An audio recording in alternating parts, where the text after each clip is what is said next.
We are starting a new quarter today, and the quarter is on Genesis, and that is the title of the new study guide. And as we get into the new quarter, I want to read from the introduction.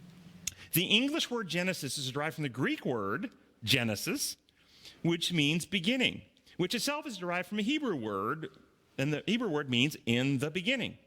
The first word of the book, hence the first word of the entire Bible. Genesis gives us the foundation, base upon which all the following scriptures rest, because it is first and so foundational to all that comes after. Genesis is probably the most quoted and referenced book in the rest of Scripture. Well, for many of the reasons cited here, that was one of the reasons I went ahead and paraphrased the book of Genesis, because it is foundational to so many critical beliefs: our origins, the introduction of sin and how that started, the promise of the plan of salvation. So many foundational truths are in Genesis. There's no question about that. However, there's an idea also expressed in this paragraph that isn't as tightly connected. And therefore, I want to explore this idea. And this is the idea that because Genesis is first, it's foundational. Well, in fact, is that true? The Genesis scripture being first. Most Bible scholars actually believe Genesis is not the first book of Scripture. What is the first book written of Scripture? Job. Job is the first book written of Scripture. Now consider, if we had arranged our Bible with Job as the first book, so the first words we read are the book of Job, followed by Genesis, which is how Moses wrote it, does that shift the lens? What is the very first scene in the book of Job? A meeting in heaven. A meeting in heaven in which Satan begins making accusations. In other words, Job sets a great controversy. That's the foundation. The great there's a war, a bigger war, a cosmic war going on. That is the first words or a thought written by Moses, who then wrote Genesis and the other 5 books to follow after that. And the key in the book of Job, by the way, isn't how a righteous man suffers.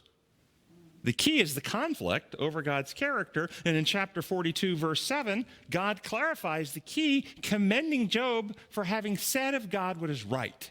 Satan is lying about me. Your friends are lying about me. Job, you said of me what's right. This is the key to understanding Scripture. This is we don't wage war as the world does. The weapons we use are not worldly. They have divine power to demolish strongholds. What do we demolish? We demolish arguments and pretensions that sets us up against What? The knowledge of God. The knowledge of God is always central. It's the key. Where did you say that we got that the Job is the first book? All Bible scholars agree. You just look up just the history of looking at the book. Job is the first book written. So, Ellen White got this right. Surprise, surprise. I don't know how she could have, since she copied it from other people, which is alleged by some. No, the Conflict of the Ages series.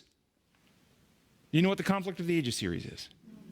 The first book, Patriarchs and Prophets. That's right. First words in the first book of her series, that is the Conflict of the Ages, which describes the war between good and evil, between Christ and Satan. The first words in the book, I'm going to read to you, it starts page 33. God is love.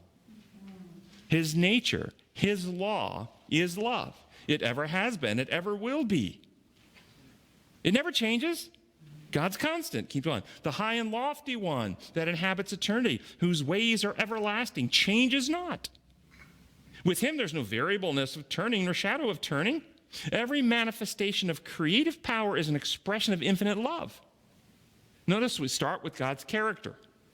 The sovereignty of God involves fullness of blessing to all created beings.